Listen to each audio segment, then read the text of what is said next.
guys. I know it's been a while since I've posted on here. The dogs are going crazy. Basically, I have been very busy. I have just started a new job as a bus driver.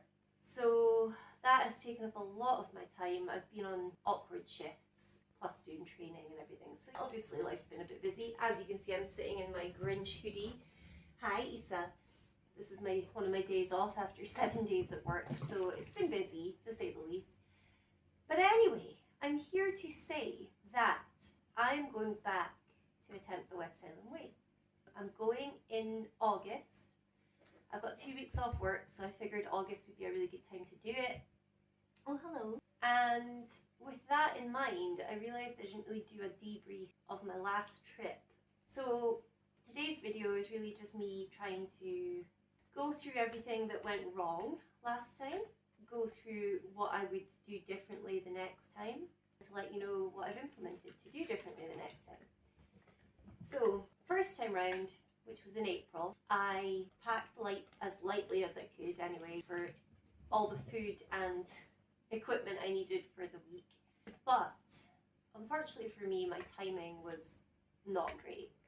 I had planned for quite a long time that was when I was going to go, so I had to just go for it. The problem being, it rained for weeks before I went. The weather was atrocious. As it turned out, Storm Dave also hit the entire West Highland Way while I was walking it.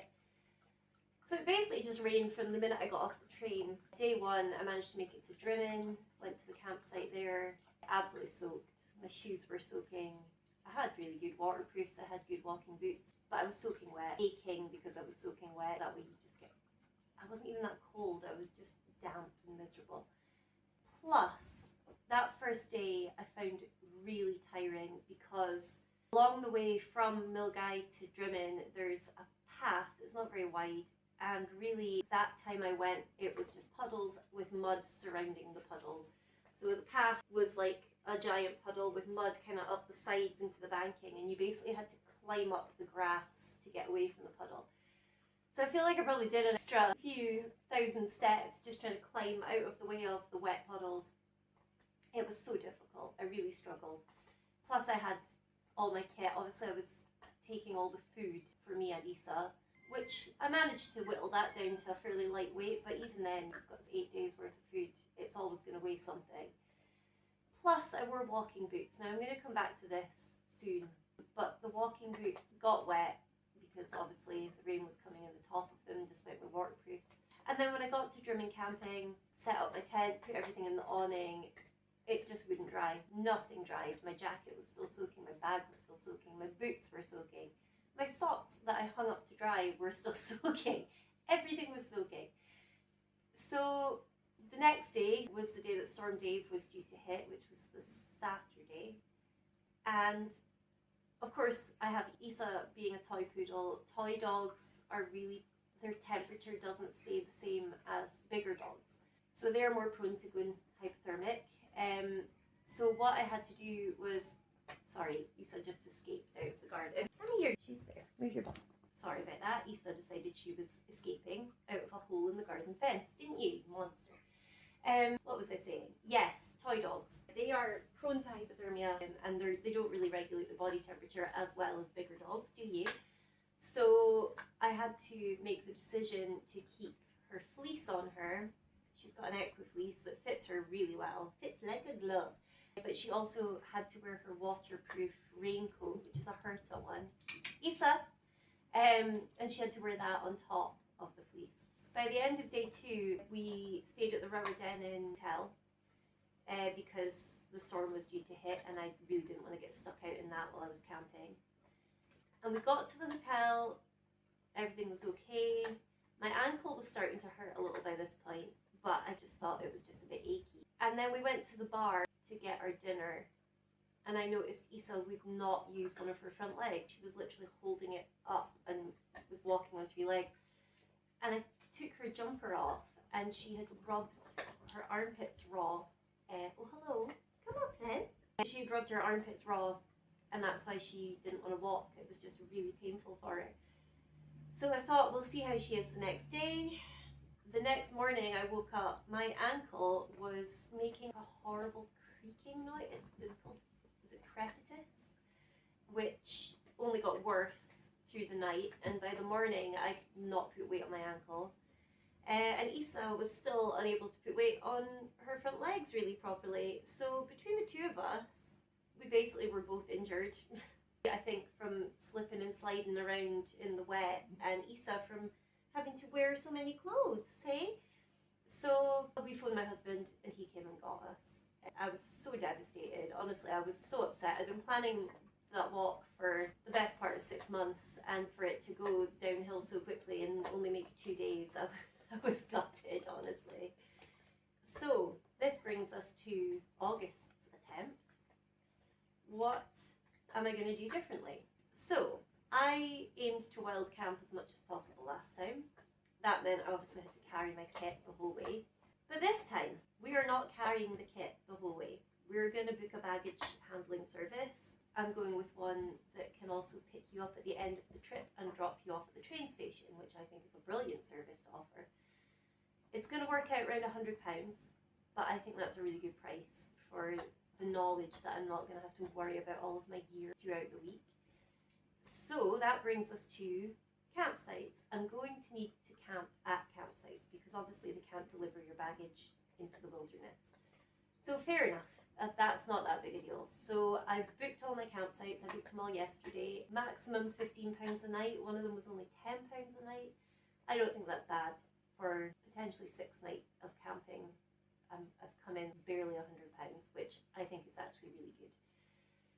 Which brings us to, if I'm not carrying my baggage, I'll bring maybe lunch and my jet oil for making cups of coffee or whatever along the way, and Issa's lunch. And then the rest of the stuff will be waiting for us at the campsites. I am so excited about that. But with that in mind, I'm now going to go buy a medium-sized day sack, because the bag that I have at the moment is obviously 60 litres, I think, 55 maybe, which was fine for big camping trips, but I don't really need to be carrying that, obviously. So I'm going to look into getting a smaller bag. I'm going to head to Decathlon this afternoon and see what I can come up with. With that in mind, what else am I going to be doing differently? I'm going to be wearing trail runners. Now, this is a big question in a lot of the West Highland Way groups. People ask all the time, what shoes should I wear? Now, I've forever been a walking boot girl because I have weak as hell ankles because I've got really flat feet. I was born with them that way. There's not much I can do about it. I've also got wonky toes. Again, can't do much about that. So I've always worn walking boots because I like the ankle support. However, recently I have been going to a personal trainer, and we've been working really hard on building up my ankles, building up my hips, building up my knees. And I think now I'm at that point where I can safely risk wearing trail runners because my ankles are stronger now. So with that in mind, I went to Taizo's a month ago and I bought a pair of speed goats, the Hoka speed goat. I cannot tell you how comfortable they are. I was very close to buying the Ultras as well. They're the low drop ones. They've got a really big comfy toe box. I'm still tempted to go and buy them anyway and have both. Maybe have them both with me and switch, I don't know. I am tempted to do that because it would be good to have another pair of shoes in case one gets wet or whatever. And I feel like the lighter weight, the easier drying, all of that is going to make it a lot more comfortable. So let's hope my ankle agrees. So as you can see, these are my boots and these are the speed goats. Very good grip, very comfortable, very wide toe box for my wonky feet. I think they're going to be great. So with all of that in mind, what else am I going to change? What am I going to keep the same? I'm going to keep most of my kit the same. I think I packed the perfect amount of stuff last time. I have just all my usual camping gear, the stuff I take all the time, like my head torch and my little sun lamp. Love my sun lamp. I probably won't need the solar charger because I'm staying at campsites and I'll be able to charge my phone most places, but I might bring it anyway, just if the weather's nice. We can be optimistic. I would love to have wild camped, I really would, but again, I'm not going to put myself through torture. It's not meant to be a torture test. It's supposed to be fun. I'm doing this because I want to do it. And I've seen people be like, oh, getting someone to carry your gear is cheating. There's no rules. It's your own walk, what you want to make it. If I want to make it easier for myself and not risk injuring my dog or myself, then that's how I'm going to do it. My other thought was, if I am not carrying all of my camping gear, it means I can bring a little sling for Issa. We've got a baby carrier. It's ridiculous.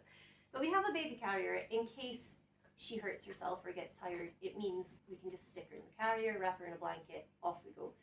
And it means I have peace of mind knowing that she's going to be safe regardless. If the weather's bad and she gets cold, into the carrier, wrap her in a blanket. If her legs are tired, in the carrier. Before, we didn't really have the luxury of that because my pack was 15, 16 kilos, and it really made it difficult if I needed to have a contingency plan for if she hurt herself. So with that said, I'm really looking forward to it. Oh, the other thing I've changed, I'm actually doing it in a, sorry, my dog is chewing so loudly. I'm doing it in a slightly quicker time frame. We're doing it from Sunday through to Saturday this time.